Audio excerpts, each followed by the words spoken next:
Mob আতঙ্কে ইউনূসের উপদেষ্টা পরিষদ সদস্যরা ছাড়তে চাইছেন না সরকারি বাড়ি। কেন এই পরিস্থিতি? দর্শক, আপনারা গত 18 মাস যাবৎ বাংলাদেশে এক শ্বাসরুদ্ধকর অবস্থা দেখেছেন, যেখানে কোনো আইনের শাসন ছিল না, যেটি প্রকৃতির রাজ্য হয়ে গিয়েছিল। সাধারণ মানুষের জীবন বিপন্ন হয়ে গিয়েছিল। উপদেষ্টা নামধারী কিছু লোকজন সরকারের দায়িত্বে ছিলেন, কিন্তু তারা সত্যিকার অর্থে খানিকটা ভাবলেশীন। এমনকি গণমাধ্যম, মূলধারার গণমাধ্যমে এমন খবরও এসছে যে কিছু কিছু উপদেষ্টা এই মবের সাথে সরাসরি জড়িত ছিলেন, যাতে মব হয়, যাতে সমাজে বিশৃঙ্খলা থাকে এবং যাতে দীর্ঘ সময় ক্ষমতা উপভোগ করা যায়। দেশের মানুষকে অশান্তিতে রেখে এই উপদেষ্টা পরিষদ ক্ষমতা উপভোগ করতে চেয়েছিলেন, লুটপাট করতে চেয়েছিলেন রাষ্ট্রের পয়সা। আজকে যখন তারা ক্ষমতা থেকে বিদায় নিয়েছেন, এখনো সরকারি বাসভবন তারা দখল করে আছেন, কিন্তু তারাই আজকে মব আতঙ্কে আছেন। ভাগ্যের কি নির্মম পরিহাস! এই যে উপদেষ্টা পরিষদ, ইউনূস এবং উপদেষ্টা পরিষদের একটি সদস্যেরও বাকি জীবন, তারা যতদিন বেঁচে থাকবেন এই বাংলাদেশে যদি থাকেন, তাদের জীবন আসলে ভালো হবে না, তাদের জীবন আসলে সুখকর হবে না। তারা পাবলিক প্লেসে গেলে গণধোলাইয়ের শিকার হতে পারেন, মবের শিকার হতে পারেন। যার দরুন অনেকে হয়তো চতুর আছেন, এই চতুররা খুব শীঘ্রই দেখবেন আগামী 2-1 মাসের মধ্যে অনেকে দেশ ত্যাগ করে চলে যাবেন, কিন্তু যারা থাকবেন তাদের পরিণতি ভয়াবহ। বাংলাদেশের রাজনৈতিক ইতিহাসের এক অত্যন্ত গুরুত্বপূর্ণ ও বিতর্কিত অধ্যায় ছিল সাবেক অন্তর্বর্তী সরকারের 18 মাস। যে সরকার ক্ষমতায় এসেছিল মানবাধিকার সুরক্ষার এক বুক ভরা আশার প্রতিশ্রুতি নিয়ে, সেই সরকারের বিদায় বেলায় মানবাধিকারের চিত্রটি আজ কেমন? কেন আজ সেই সরকারের সাবেক উপদেষ্টারা নিজেদের নিরাপত্তা নিয়ে শঙ্কিত? কেন তারা সরকারি বাসভবন ছাড়তে অনীহা প্রকাশ করছেন? সাবেক অন্তর্বর্তী সরকারের আমলে বিচার বহির্ভূত হত্যা সহ মানবাধিকার লঙ্ঘনের ঘটনাগুলো দেশি ও বিদেশি মানবাধিকার সংস্থাগুলোর প্রধান উদ্বেগের বিষয় হয়ে উঠেছিল। অন্তর্বর্তী সরকারের 18 মাসের সার্বিক মানবাধিকার চিত্র খুব পরিষ্কার করে সাক্ষ্য দিচ্ছে যে সেই আশাবাদ বাস্তবায়ন হয়নি, বরং উল্টো চিত্র দেখা গেছে। মানবাধিকার সহায়তা সংস্থা হিউম্যান রাইটস সাপোর্ট সোসাইটির গত 4 ফেব্রুয়ারির প্রতিবেদনে এক ভয়াবহ চিত্র উঠে এসেছে।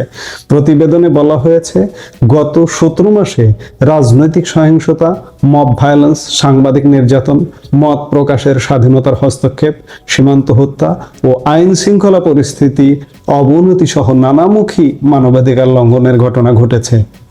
শুধু তাই নয়, নিউ ইয়র্ক ভিত্তিক মানবাধিকার সংস্থা হিউম্যান রাইটস ওয়াচে তাদের বার্ষিক প্রতিবেদনে মব সহিংসতা, সন্ত্রাসবাদ বিরোধী আইনের ব্যবহার, রাজনৈতিক বিবেচনায় হাজারো মানুষের গ্রেপ্তার ও বিচারহীনভাবে আটকের ঘটনায় গভীর উদ্বেগ প্রকাশ করেছে। পরিসংখ্যানের দিকে তাকালে দেখা যায়, গত অন্তর্বর্তী সরকারের আমলে ক্রসফায়ার বা বন্দুক যুদ্ধের নামে বাহিনীগুলোর বিচার বহির্ভূত হত্যাকাণ্ড কিছুটা কমলেও আইন শৃঙ্খলা রক্ষাকারী বাহিনীর সঙ্গে সংঘর্ষ এবং হেফাজতে থাকা অবস্থায় ও নির্যাতনে 17 মাসে অসংখ্য মানুষ, শতাধিক মানুষ নিহত হয়েছেন।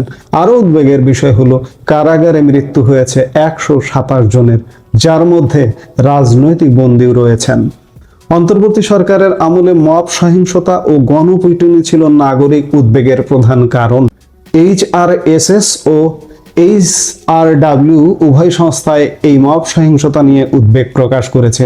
তথ্য মতে এ সময় মব সহিংসতা ও গণপিটুনির 413টি ঘটনায় 259 জন নিহত ও 313 জন আহত হয়েছেন।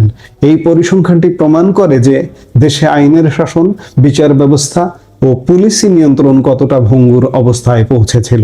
এটি আমাদের বিচার ব্যবস্থার জন্য একটি অশনি সংকেত। এখন আসা যাক বর্তমান পরিস্থিতিতে। অবাক করার মতো বিষয় হলো যে মব সহিংসতার আতঙ্কে সাধারণ মানুষ ছিল, এখন সেই একই আতঙ্কে আছেন সাবেক অন্তর্বর্তী সরকারের কয়েকজন উপদেষ্টা সহ শীর্ষ পদের ব্যক্তিরা। যদিও বর্তমান সময়ে আইন শৃঙ্খলা পরিস্থিতির উন্নতি হয়েছে, তবুও সাবেক কয়েক উপদেষ্টা মনে করছেন তারা জনরোষের কবলে পড়তে পারেন। কেন পড়তে পারেন? কেন এই অস্থিতিশীল সরকারের অংশ হয়েছিলেন আপনারা? আপনাদের তো জবাব দিতে হবে। আপনাদের বিচারের মুখোমুখি হতে পারে। বিএনপি সরকার সেটি করবে কিনা জানি না, কিন্তু একদিন না একদিন আওয়ামী লীগ সরকার যদি কোনোদিন ক্ষমতায় আসে, তাহলে কিন্তু বিচার থেকে আপনারা রক্ষা পাবেন না। বঙ্গবন্ধু হত্যার বিচার করেছিল আওয়ামী লীগ, বিভিন্ন যুদ্ধাপরাধীদের বিচার করেছিল আওয়ামী লীগ। এই ইউনূস সরকার, ইউনূস এবং তার উপদেষ্টা পরিষদের প্রত্যেকটি সদস্যের বিচার হবে একদিন। আজকে মব আতঙ্কে তারা আপাতত সরকারি বাসভবন ছাড়তে অনীহা প্রকাশ করছেন। তাদের ধারণা সরকারি বাসভবনের নিরাপত্তা বেশি, তাই সেখানে থেকে যাওয়াই নিরাপদ। তবে গৃহায়ন ও গণপূর্ত মন্ত্রণালয় সাফ জানিয়ে দিয়েছে তাদের বেশি দিন রাখা সম্ভব নয়। চলতি মাসের মধ্যেই তাদের বাড়ি ছেড়ে দেওয়ার ইঙ্গিত দেওয়া হয়েছে। বিশেষ প্রয়োজনে সর্বোচ্চ 1 থেকে 2 মাস সময় দেওয়া হতে পারে।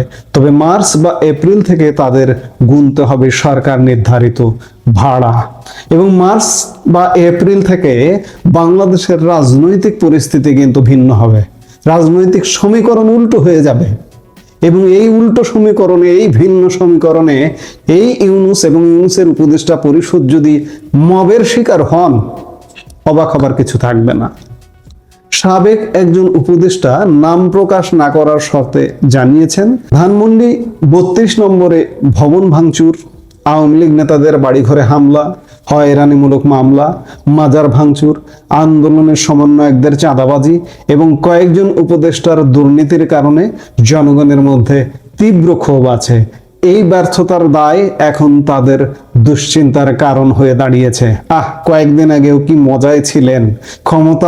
ক্ষমতার চেয়ার যে কত মজা, এক একজনের চেহারাও পাল্টে গিয়েছিল, কিন্তু আজকে আপনারা আতঙ্কে দিন কাটাচ্ছেন।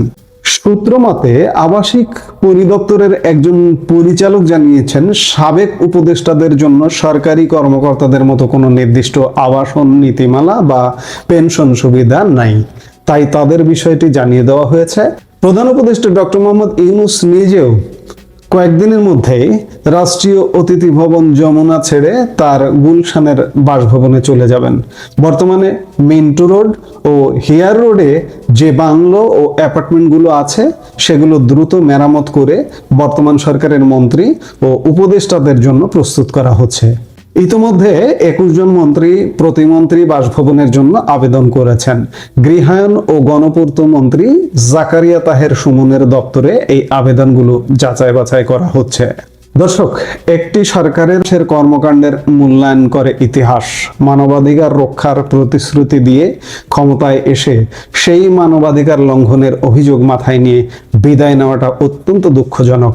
সাবেক উপদেষ্টাদের এই নিরাপত্তা সংখ্যা এবং জনগণের ক্ষোভ সব মিলিয়ে বাংলাদেশের রাজনীতি এক জটিল মোড় নিয়ে